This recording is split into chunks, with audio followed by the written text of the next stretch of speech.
Last Monday night, the In Your Interest crew and our new correspondent, Alicia Breedlove, joined Betsy on one of her Lemp Mansion tours. Here's what they saw. And this is the room where William Sr. committed suicide, the first suicide in the family in 1904. Behind that room there is the room where his wife died, Julia. He committed suicide due to the death of one of his children, his favorite child, and it pushed him to a point where he was barely able to function. And so on February 13th, he actually took his own life in this room, shot himself in the head. And 2 years later, in 1906, his wife died in that room.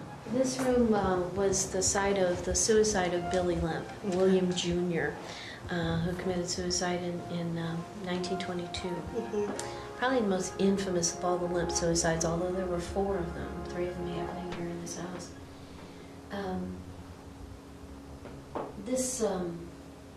This room, to me, has a lot of activity, usually. And in fact, my first encounter in the Lemp Mansion was many, many, many years ago, before I was a volunteer.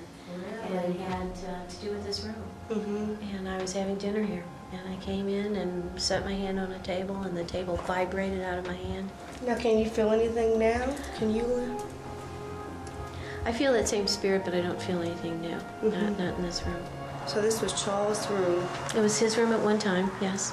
He had a farm that he could have lived on, but he chose to live here instead. He lived in this was his room. I think probably he was compelled to live here because of the spirits that preceded him. I am extremely lightheaded in this room. I got a real heavy feeling go up to my chest, and I'm real anxious. My heart's starting beating. Really? So you just feel like a little pressure, like where the chest feels heavy? Right, your chest kind of closing up. And what does that mean to you, Lou? To me, that's the feeling that there's a spirit that's very close by, whether it be behind me, in front of me, or close to something else around me. I'm picking up a faint voice, almost like either a child's voice or a woman's voice. And we also pay attention to smells. You know, cigar smoke, cigarette smoke, when there shouldn't be. Right. Cooking odors, perfume type odors, you know. And a lot of times when there's a group around, we all have perfume and cologne and stuff, so it's a little more difficult to do that. But there is a spirit here that has a very sweet smell about her, and we look for that. We look for those things. Not only what you can see, but what you can hear, what you can smell, you know. Right, so you have to really be in tune, like you said, about the 5 senses. You use a little bit of everything. You use all of that plus that 6th one, and then you know, and it's work. It's energy draining, and we feel, and we always have, that at the end of a tour or the end of an investigation, we are so hungry. You know, we have to eat because all of that energy, it's almost like running a race or something. I mean, you just are drained. We use dowsing rods a lot, and we use them not only in places like this, but we'll use them when we encounter graveyards or... Oh, look how that's doing that. It's doing it on its own, huh? Now, what does that actually mean when they begin to twist like that? Well, usually it means that there's a spirit, and it's usually behind me, because it's going to point towards the energy. So if I would ask the spirit that is here with us if they could indicate which way is yes.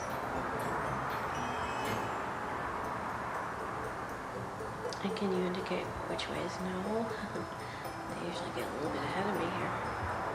All right. Did you see that? Charles, is this Charles Lemp? Is it going towards the yes? Yeah. Is there anything that we should be afraid of here?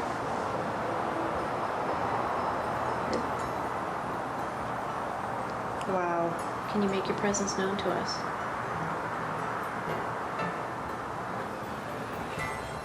Are you here in this room with us?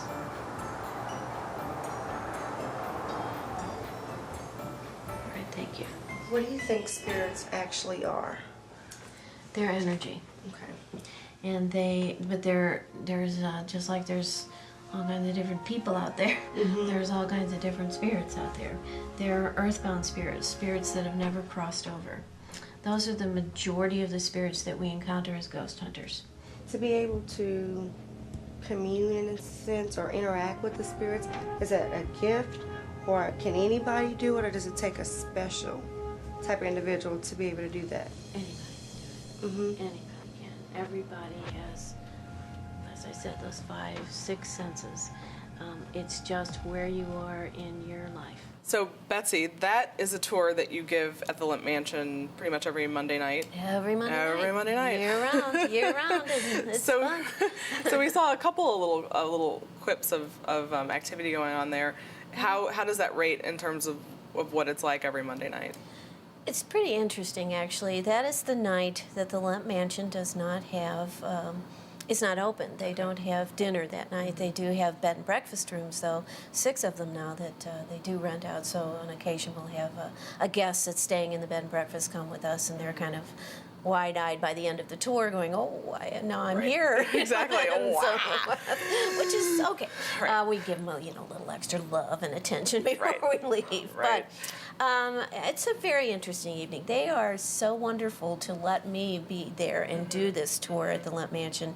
And we welcome anywhere from 10 to 20 to 40 people Wow. on a tour. Wow. And I would say that 99% of the time there is some activity. Now, it's subtle, so you have to really Right. look for it. It's nothing Hollywood. Right. There is nothing green and Right, slimy exactly. floating through the room or anything like that. So you kind of have to look for it. It's where your mind is at that time. But, of course, you don't even have to believe in ghosts to come on this tour. course not. It's an interesting historical tour as well. We tell a lot of history about the Limp family, which is a wonderful history, Yeah, by the way. yeah. And we talk about ghosts. We demonstrate with the dowsing rods, like you saw in the clip. And we let people use the dowsing rods. Oh, really? We have Cool. enough for people to practice with themselves. And the whole tour lasts about 2 hours, so it's a fairly long tour. So, Alicia, what was it like being there? Well, first off, let me say I really appreciate the opportunity because I went into this whole experience totally open-minded but also clueless about the Limp Mansion and the experience and even the historical factor, with the family suicides, et cetera, et cetera. So you really don't know what to expect, Nicole. You just, your mindset is, okay, I'm going to take a chance. Whatever happens, happens. And honestly, it was almost like you said, it wasn't any Hollywood spooky stuff going on. Very subtle for me. I learned a lot. I mean, I wasn't scared. Honestly, I thought maybe when I step into this place, I'm going to be fearful. I don't know. I'm going to be looking over my shoulder every 2 Right. seconds, really. Right, right. But it wasn't You like weren't. that. It Right. was not like that at all. Did you sense anything anywhere throughout the... You know what? The crew and I, there were times where some of the crew members might have felt some things, but only thing I can say, when we transferred to room, the atmosphere did change in the sense of the air that I can breathe. There was almost like, temperature-wise, it changed. And then Betsy also explained that sometimes with old buildings, you have the rooms are Yeah. heated differently, cooled differently. Right. So other than that, it was all natural in a sense for me, nothing spooky. And at she all. is a natural, by the way. She should do this. if Yeah. she's a- Oh, yeah. Yeah. Well, she's going to be joining us from time to time pretty regularly, so we're excited thank about you, that. Betsy. I'm glad. Yeah. I'm glad. So with the rods, I bet I hear that I've never held them before, but that you're not actually touching the copper. So when they're moving, they're really moving. But one Well, from you the are outside might touching think, the copper. oh, you are touching the copper. Because you have okay. to hold them. I mean, they're very simple. We make our own. Oh, and okay, they're you so do. simple Okay, to I make. was hearing about some that had like. Well, they do. cases They on the can have outside. little Okay. little you're things on the outside that Okay. you don't touch the inside, but you can use them just as well by touching them. Yeah. The only trick is that you can't have your thumb up on them. So if you got your thumb tucked, you're doing fine. Right.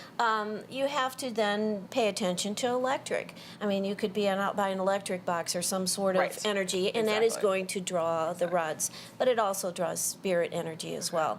Even our utility companies use dowsing rods to wow. find energy sources, which I thought was truly amazing. Yeah, that is And amazing. I thought they were only used for debunk the debunking of the debunk. we have used them to find graves. Oh, wow. We were about a year ago in a graveyard that was from the 1700s. It was pre-Revolutionary War graveyard, and it's in the area here. It's in Illinois, and some of the graves were destroyed or they Wow. were unmarked, and so we were finding them. It was That's it was incredible. very, very interesting.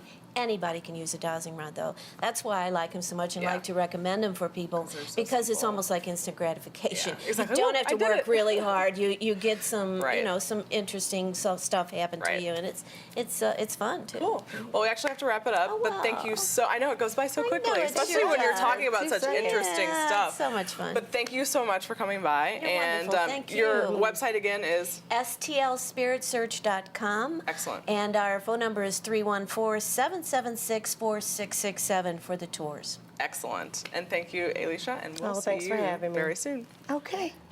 We'll be right back.